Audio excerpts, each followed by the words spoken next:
5 minutes ago, when you were up there, I could have got out, smashed something, hit somebody. That's how I felt. I wouldn't have done, because, you know, you can't do that in public, but... I felt good, but I mean, I did actually aim to win. I wasn't going in to, well, I wanted to have a good time, but I wanted to win as well. Jamie's testosterone levels during the race revealed the secret of his success. While Lloyd's levels went through the roof, Jamie's were much more subtle, allowing him to become more competitive and take informed risks. His modest rises were useful, where Lloyd's were catastrophic. But if we look at the women, there's no rise in testosterone levels at all. There's no doubt that women can be competitive, but they don't have the edge that testosterone can give men. I am a very competitive person, and I was trying to do my best. I think I just, you know, break, and then when I see somebody in front of me, instead of trying to swerve around them, I hesitate. The men's rise in testosterone turbocharges their competitive instinct, though it can be a very mixed blessing. I did. Cheers, biggest. It's not by chance that women are less prone to road rage. Just quite bitter, actually. Testosterone is an incredibly powerful hormone. It affects us all, men and women. And it affects us well before we're even born.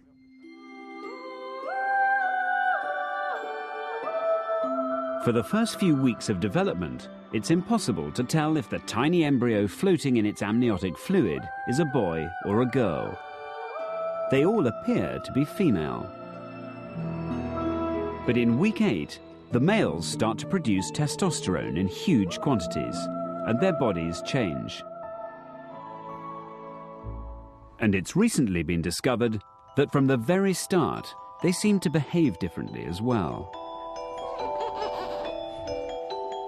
At just a few hours old, girls prefer to look at a human face, while boys will look at, well, anything really.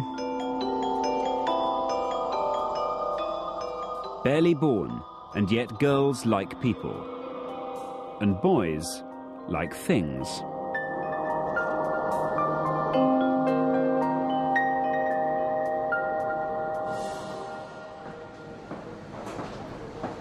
Professor Simon Baron-Cohen had a hunch that the differences in behavior were down to testosterone. He just needed proof. I was very surprised to discover that hospitals routinely store the amniotic fluid after they carry out an amniocentesis. This was the opportunity that we were looking for.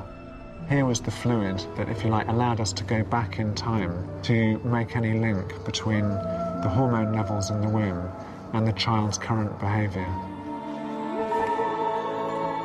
Well, finding the amniocentesis test was tremendously exciting because never before were you able to measure testosterone levels produced by the child and look at later behaviour in relation to that. Oh, look at that there. Why do you think the big triangle is pushing the little one? Don't know. You don't know? Well, all the cartoons are designed to make people think about the two triangles as people. And what we want to look at is whether there's any difference between the ones with high testosterone and low testosterone. Oh, are they biting? The kids with high testosterone are more likely to behave in a masculine way than the kids with low testosterone. The mummy and the mummy's pushing the baby out of the thumb so she could watch telly. The baby too noisy. Yeah, that's great. If the big triangle was a person, what kind of person would it be? A triangle person. A triangle person? What about the little triangle? What kind of person would they be? Yeah, but they're not, because they haven't got any legs. And we've been able to show that the testosterone levels, week 16 of your life, are related to the eye contact you make, the social relationships you have, the interests you have, how fast you learn to talk. All these things that could be very, very important in the long term for who you are.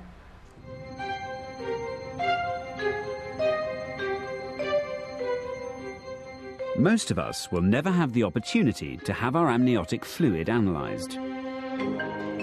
But there is a scientist whose controversial theory could mean that we can all tell how much testosterone we've been exposed to in the womb right now.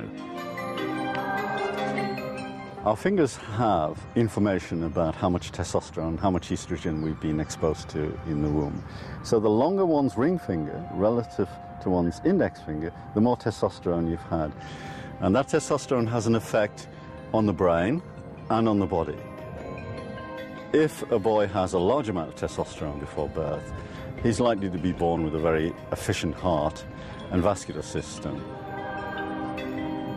So the longer one's ring finger relative to one's index finger, the faster one can run. These athletes are 5,000 metres specialists. Professor Manning has never met them or seen them race. But if his theory is correct, he'll be able to tell us all about them. What I should be able to do is look at the differences between the ring finger and the index finger, and on that basis, rank these runners first, second, third, fourth, and so on. In theory, that should work. In practice, we're providing Professor Manning with photocopies of the athletes' hands. And in return, he's risking his reputation by providing us with the results of a race that has yet to be run. I'm looking at a kind of living fossil in the fingers, something which tells us about an event a long time ago in the development of this particular individual.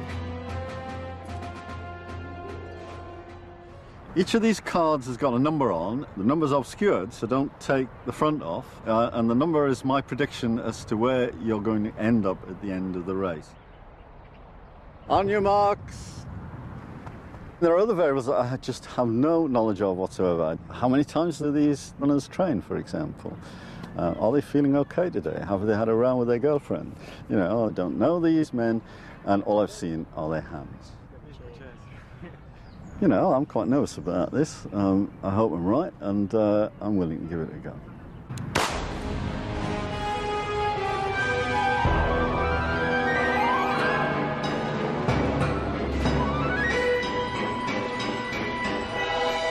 In most people, the difference between ring and index fingers is small. But the ring finger of one of our runners is a whopping 6 millimeters longer than his index finger. And Professor Manning is certain that he's found his winner.